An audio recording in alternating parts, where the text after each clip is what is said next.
So the Cricket World Cup unfortunately ended in heartbreak, but there is another World Cup that, believe it or not, Indians are hopeful that we may just be able to qualify, and that is the reason I said, believe it or not, the FIFA World Cup. And today we would be playing a very key match when it comes to that qualification, because you're only going to be taking on the Asian champions in Qatar. Yep, No that's big right. Of course, the match being played at the Kalinga Stadium, it's a sellout. We're being told it's a sellout. So good, after all those appeals that have been made in the past by the man that you see on the screen. Good to see the turnout. Good to know the match is a sellout. But let's just quickly tell you what to expect as far as this clash is concerned, and why exactly does it get the sort of headlines that it's getting right now, and what is the reason as to why people have thronged to the stadium today, or have thronged to Odisha for that matter, because of the fact that you really believe that Egosti match, Sunil Chhetri and co can really do something over here. They've shown promise. Let's not forget last year the win at the Intercontinental Cup as well. So there's been momentum that this team has had. They won their first match against Kuwait. Yeah, 1-0. The first qualifier. There is Afghanistan only. Afghanistan, by the way, Qatar. Just to tell you how good Qatar can be, they beat Afghanistan 8-1 for a reason. Shane will elaborate as to what exactly makes Qatar such a dominant opponent, is because they're the Asian champions as well. Exactly. I mean, if you go over at Qatar, despite the fact that they hosted the World Cup 2022, you can raise questions about it, but the fact is that they were actually, or are, one of the heavyweights of Asian football. In fact, they're the current defending champions. They won it in 2019. It's not the first time they're hosting it either. This was not meant to be hosted by Qatar. It was originally meant to be hosted by China, but due to problems regarding COVID, they said that no, it makes no sense for us to host. So at one point, India were hopeful of hosting it, but then I think they pulled out their bid. I remember doing some stories on that.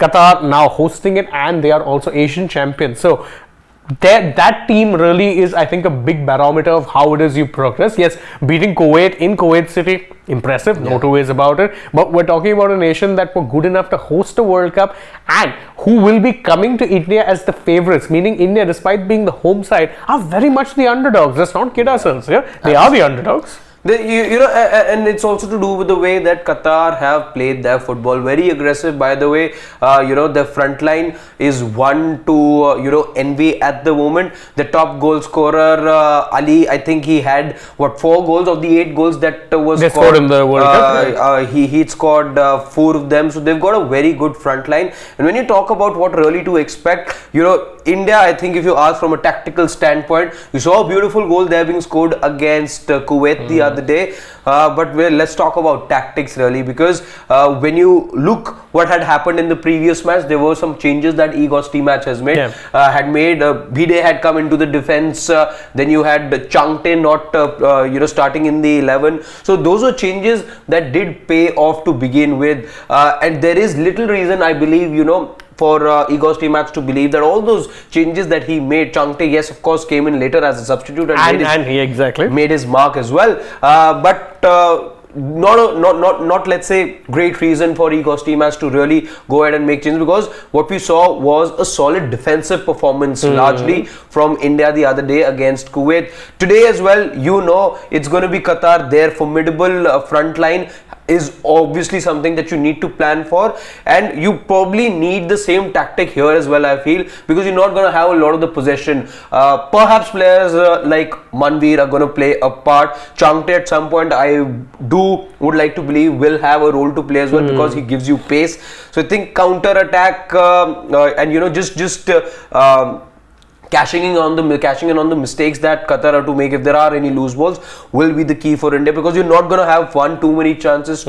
Second, I don't think India is seeing too much of the ball. No, absolutely. This is a game where, and I know India, one of their criticisms has been that they probably don't sometimes play too attacking. But this is one game you don't want to be adventurous. Look to sit deep, defend, and more so than anything else, try and pick off your chances on the counter attack as and when they come. That's why I think I agree with you. Changte, you're not going to see him start, because where has he played his best football? In Mumbai City FC, where they play a very possession-based style. So I don't think he's starting, but he can be used as an impact sub off the bench, because his direct pace can cause a lot of troubles. Absolutely. We saw that happen with Kuwait. He ended up getting that lovely assist pretty much put the goal on a platter for Manveer Singh, and Manveer, of course, obliged. Well, a lot of that goal owed to Changte, and I think that's the tactic you have to do. Sit deep, or to use a very popular footballing terminology, park the bus, hit them on the counter, and hope for the best. In fact, for me, I think, and I'm speaking for a lot of fans here, you'd be hopeful or actually really happy if you get even a draw in this match.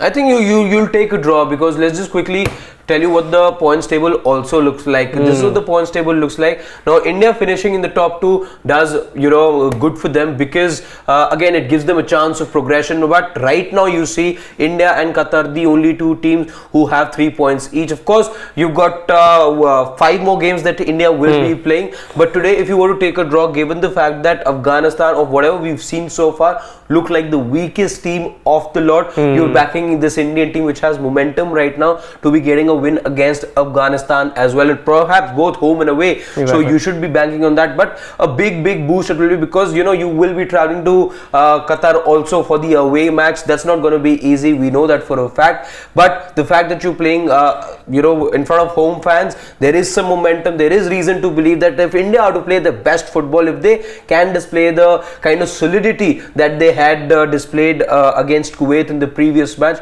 maybe a draw, and the draw would be the equivalent of a win, because we know you're playing the Asian powerhouse. Let's say Qatar have been the dominant side. There is no two ways about it. So I think it's one of those matches where a draw will be the equivalent of a victory. Absolutely. And also what the draw will do is get you to 4 points. So what that means is that even if Kuwait beat Afghanistan in the second group match, which is quite the possibility, given that Kuwait, their ranking doesn't suggest how good they are. They've had a lot of problems when it comes to the internal running, which is why they've been hit with sanctions, which is why their ranking is dropped. Otherwise, Kuwait are a half decent team. Afghanistan, the clear weakling. So if India can get a draw, and even if it's, of course, draw, doesn't matter how many goals, because the GD will then remain 0. The impact of it will be 0. They get a draw, they go to 4 points. Kuwait, if they beat Afghanistan, you're still ahead of them technically, and having that cushion makes a big difference. Yes, I know it's too early to be looking at how the table goes, but finishing top 2, by the way, guarantees you 2 things. Not only does it ensure you make it into round 3 of the qualifiers, but if you finish in the top 2 and make it to round 3, automatic qualification for the AFC Asian Cup as well. Yes. So again, AFC Asian Cup, in recent times they've expanded the tournament, which is why India have found it a little easier to qualify. Remember, they qualified in 11, thereafter didn't qualify again till 19. Now you've qualified in 19 as well as in 23, so consecutive years you've made it through. And now actually you've realistically in with a very good chance of at least being up there or thereabouts in competition for the FIFA qualifiers, because again, it's a very complicated thing. Even if you go through to round 3 and lose out on automatic qualification, round 4 and round 5 are also a thing, and I've done a detailed video on this. Please go and check that out. It's there on the channel, because it's too much to explain now. If I start, I'll go on for about 5 minutes. It's that complicated. But this match, I think, is key. If they can get a draw, it will be a booster as well. Exactly. Not just, let's say, for the numbers of it, let's say, not because of the impact that it's going to have on the points table, but because, of course, Qatar are those giants. I remember the time that I think there was a 2-2 draw against Iran very recently, and that was looked at, as a big boost for the Indian team. Right. So when you're playing teams like Iran, when you're playing teams like Qatar, who are dominant forces in the subcontinent, or in the continent rather, that means a lot to a certain team. Of course, there are tougher teams around as well in the Asian continent, but you're not quite there. That the closest that you can possibly look at is, let's say, the likes of Iran, the likes of Qatar, and it'll be a huge, like you were saying, we were talking off camera, if India were to pull off a win, let's say, for those of you who understand cricket, that would perhaps be the equivalent of Afghanistan beating Australia the other day, if it were to happen on those lines. So again, that's the magnitude of this, and this is the gulf between India and Qatar right now. That is something you need to acknowledge, but hopefully today is that day that at least the Indian team is able to pull off a draw. If not a win, let's say, a draw also will be a big boost to this Indian side. Yeah, and in fact, you remember you're playing at home as well, so you do have that advantage. I know home conditions in a sport like football doesn't really matter as much, because it's more than anything psychological. It's nothing to do with the field or the pitch, nothing of the sort. It's all psychological. But if you have a home crowd, a sellout crowd at the Kalinga, and by the way, Odisha